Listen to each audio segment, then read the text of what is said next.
Hello students, मैं पुरुषोत्तम Jha, physics teacher. हमारा chapter number 1 electric field का लास्ट टॉपिक चल रहा है। इलेक्ट्रिक डाइपोल पे हम इलेक्ट्रिक डाइपोल को यूनिफॉर्म इलेक्ट्रिक फील्ड में किस तरीके से उस पर टॉर्क काम करता है उसको आज हम डिफाइन करेंगे। तो हमारा आज का टॉपिक है torque on an electric dipole in uniform electric field. एक समान विद्युत क्षेत्र में किसी विद्युत द्विध्रुव पर लगने वाला बल आघूर्ण। देखिए बहुत सिंपल सा है। ये मान लीजिए हमारे पास एक समान विद्युत क्षेत्र है। पैरेलल लाइंस जो है वो एक समान विद्युत क्षेत्र को प्रदर्शित करती है। तो ये हमारे पास एक समान विद्युत क्षेत्र हो गया E। इसमें हमने एक 2a लेंथ का विद्युत द्विध्रुव आघूर्ण इलेक्ट्रिक डाइपोल रख दिया।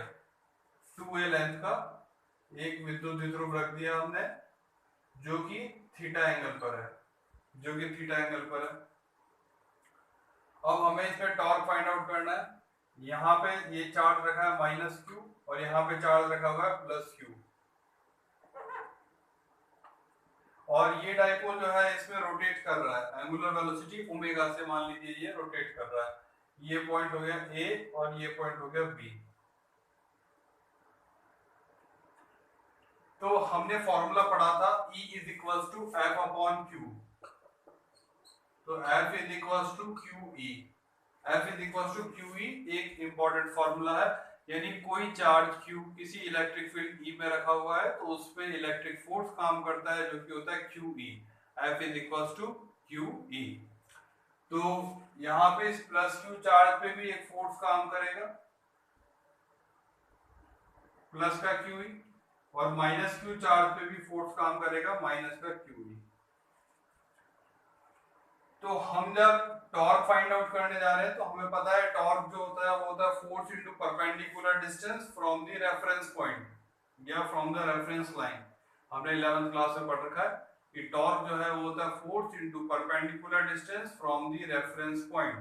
तो यहाँ पे टॉर्क फाइंड आउट करना है तो फोर्स दो है हमारे पास। एक तो ये प्लस का QE है, प्लस का QE into perpendicular distance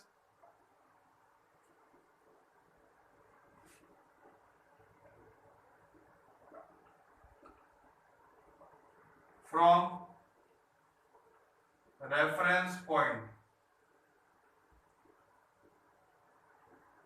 plus एक फोर्स है हमारे पास -QE और into perpendicular distance from the reference point. तो सिंपल था, एक फोर्स हो गया QE into perpendicular distance from the reference point, एक फोर्स हो गया -QE into perpendicular distance from the reference point. अब यहाँ पे ये बात इंपॉर्टेंट है कि हम रेफरेंस पॉइंट कौन सा लेते हैं, ठीक है। तो हमने रेफरेंस पॉइंट जो है हमारे इजीली सॉल्व होने के लिए हमने रेफरेंस पॉइंट B पॉइंट, जहां पे -q चार्ज रखा हुआ है, उसी को रेफरेंस पॉइंट ले लिया। तो ऐसा करने से हमारी कैलकुलेशन इजी हो जाती है। इसलिए इजी हो जाती है कि जब -q चार्ज पे हमने रेफरेंस पॉइंट ले लिया तो -q चार्ज पे लगने वाला फोर्स -QE, उसकी परपेंडिकुलर डिस्टेंस 0 हो गई। ये -QE फोर्स यहाँ लग रहा है, इसी पॉइंट से इस फोर्स की परपेंडिकुलर डिस्टेंस 0, ठीक है। और तो ये टर्म तो हमारी खत्म हो जाती है। अब बचा हमारे पास QE into perpendicular distance from reference point. अब जो है ये इंपॉर्टेंट चीज है, ये तो हो गया QE और वो -QE इनटू 0 हो गया,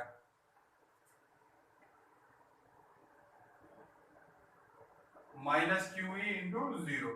अब यहाँ पे ये जो ना प्लस का चार्ज QE, इसकी यहां से इस फोर्स की परपेंडिकुलर डिस्टेंस, तो ये रेफरेंस पॉइंट है, यहाँ पे फोर्स लग रहा है, तो इस पॉइंट से इस पॉइंट की डायरेक्ट डिस्टेंस तो ये है, हॉरिजॉन्टल डिस्टेंस ये है और वर्टिकल डिस्टेंस ये है। तो हमें वर्टिकल डिस्टेंस चाहिए या परपेंडिकुलर डिस्टेंस चाहिए, तो ये थीटा, तो ये भी थीटा, तो ये नीचे हो गया 2a cos थीटा और ये हो गया 2a sin थीटा। तो इस पॉइंट की इस पॉइंट से horizontal distance 2a cos theta, vertical distance 2a sin theta.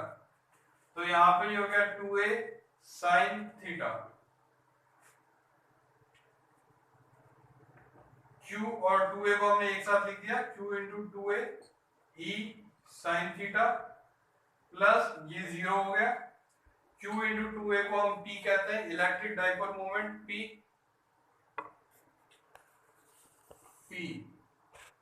ये हो गया E sine theta, P sine theta torque. तो ये हमारा इलेक्ट्रिक डाइपोल मोमेंट है P की टर्म में, हमारा इलेक्ट्रिक डाइपोल मोमेंट की टर्म में हमारा आंसर आ गया P साइन थीटा। टॉर्क है ये हमारा, torque is equal to P sine theta. तो यही हमारा आंसर है। वेक्टर फॉर्म में लिखें तो torque vector is equal to P vector into E vector. इसमें अगर केस लें तो केस 1 हो जाता है हमारा theta is equal to 0 degree, then torque is equal to 0, theta is equal to 0 degree, then torque is equal to 0। और case 2 लें, theta is equal to 90 degree, तो टॉर्क हमारा हो जाता है P जो कि मैक्सिमम है। तो इस तरीके से हमारा टॉर्क की वैल्यू आती है, torque is equal to P sin theta. Electric dipole moment अगर किसी यूनिफॉर्म इलेक्ट्रिक फील्ड में रखा हुआ है तो उस पे टॉर्क जो है वो काम करता है P sin थीटा। दो केसेस हो गए। इस पे बेस्ड न्यूमेरिकल भी हमारे, जो हम नेक्स्ट क्लास में देख सकते हैं। आप एक बार ट्राई कीजिएगा, आराम से हो जाएगा। मैं एक बार रिवाइज कर देता हूँ। हमारे पास 2a लेंथ का एक इलेक्ट्रिक डाइपोल है, plus Q minus q charge से बना हुआ, जो यूनिफॉर्म इलेक्ट्रिक फील्ड में थीटा एंगल पे रखा हुआ है। इस पे ये रोटेट कर रहा है, तो इस पे टॉर्क काम कर रहा है, तो हमें टॉर्क फाइंड आउट करना है। टॉर्क होता है फोर्स इनटू परपेंडिकुलर डिस्टेंस। तो इसकी प्लस क्यू चार्ज पे तो प्लस क्यू ही फोर्स लग रहा है, माइनस क्यू चार्ज पे माइनस क्यू फोर्स लग रहा है, यानी दो फोर्स हैं। तो एक हमने लिख दिया क्यू ही perpendicular distance from the reference point, plus minus का q into perpendicular distance from the reference point. Reference point हमने माइनस क्यू चार्ज पे मान लिया, ताकि हम रेफरेंस पॉइंट कहीं भी ले सकते हैं। Reference point minus q charge पे मानने से ये हुआ कि हमारी जो परपेंडिकुलर डिस्टेंस है माइनस क्यू फोर्स के लिए वो 0 हो जाती है, कैलकुलेशन आसान हो जाती है। तो माइनस क्यू चार्ज फोर्स के लिए तो परपेंडिकुलर डिस्टेंस 0 होगी, और ये क्यू फोर्स जो है प्लस क्यू फोर्स यहाँ लग रहा है, तो इससे इसकी डिस्टेंस जो है horizontal distance 2a cos theta, vertical 2a sin theta. तो vertical distance 2a sin theta, q into 2a को एक साथ लिख दिया, p sin थीटा आ गया। दो केसेस ले लेंगे, थीटा 0 और थीटा 90। तो ये हमारा टॉपिक था torque on an electric dipole in a uniform electric field. आप एक बार इसको पढ़िएगा, कोई डाउट हो तो मुझसे पूछिएगा। नेक्स्ट क्लास में हम कुछ नए टॉपिक स्टार्ट करेंगे। Thank you.